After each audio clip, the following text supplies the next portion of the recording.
Welcome to the Brass Hand Woodwind Shop. I have a trumpet in my shop with a stuck second valve, and there are a lot of reasons why valves can be stuck. This one is stuck because the valve is bent. Usually valves get bent when they are removed from the casings to be oiled, and then they get dropped, or they get put halfway into the casing and then somehow they get bent. It is always a good idea to clean the valves out before you do valve work. You can use a flute cleaning rod and some cheesecloth, or if you don't have cheesecloth, you can use a t-shirt type material. When a valve is stuck, the problem can be either with the valve or with the casing or both. And the way you figure that out is take one of the good valves, and this is the third valve, put it into the second casing, and it works fine. And then take the second valve, put it in the third casing, and it goes in a little bit, but then it gets stuck. So I know that the problem is most likely with the valve. Upon a quick inspection of the valve, I do not see anything that looks bad, and often, if that's the case, the valve is bent. To confirm that that's the correct diagnosis, I have a metal block that's smooth and it's flat. It's called a jeweler's anvil. Hold it up to the light, and you find a place where the valve is bent and it's going back and forth like that.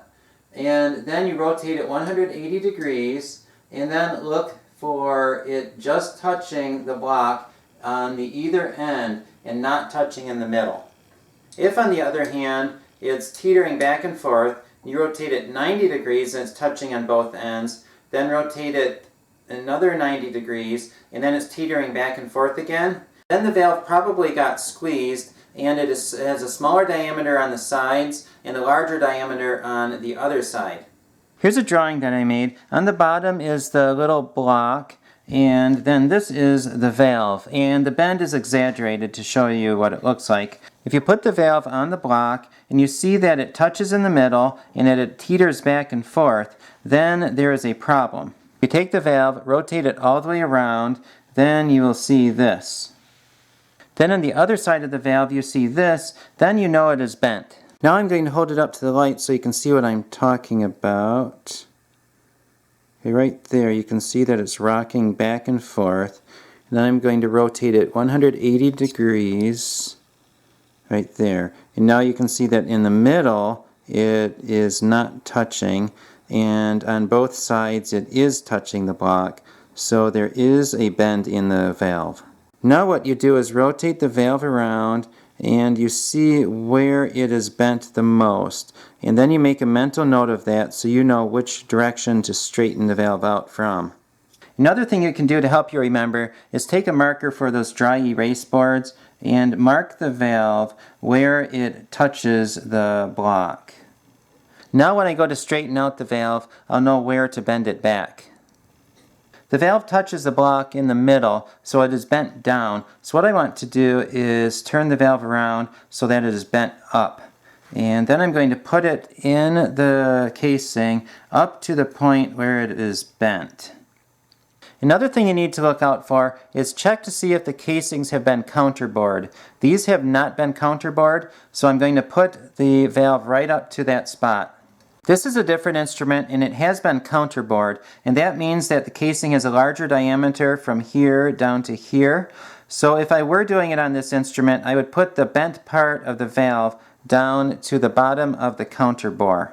Now what I'm going to do is take the rawhide mallet and tap the valve right there. And I want to be careful that I tap it on this thicker part of the valve because that will not dent. If I hit it here, it can dent the valve. And if I hit it here, I can damage the threads that go into the valve stem. So I want to be very careful I hit it only in that one spot right there. A lot of people find it very scary to hit a valve, but if you hit it right in that one spot, it will be okay. And make sure you use a rawhide mallet or a canvas or a Delrin mallet. Do not use a metal hammer on this. So I'm going to tap it right in that spot, about that hard, and then I'm going to check it. Okay, the valve works better than it did, but not that good. So I'm going to check to see if I went too far or not far enough. Now I'm checking the valve to see if I went too far or not far enough. Okay, it does still have the bend, but the bend is a little smaller than it was. So I'm probably going to tap it just a little bit harder the next time. I'm going to put the valve in the casing up to the point where it's bent again, and then tap again, and I'm going to check. Okay, I still don't think it is as good as it should be. I'm going to check the valve again and see how it is.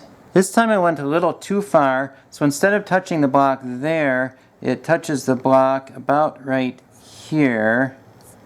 And then on the other side, it touches the block right here. So now I'm going to put it back in and bend it back. I'm putting the valve in so that it's lined up where the bend is. And this time I'm going to tap it very lightly because it was very close last time. The valve should be straight, and also it should work in the casing well. If that happens, then you're done with the job. So I'm going to check it out and see if it is straight. I looked at the valve and it is straight and it works well in the casing. So I just need to put this valve back together and then it is done.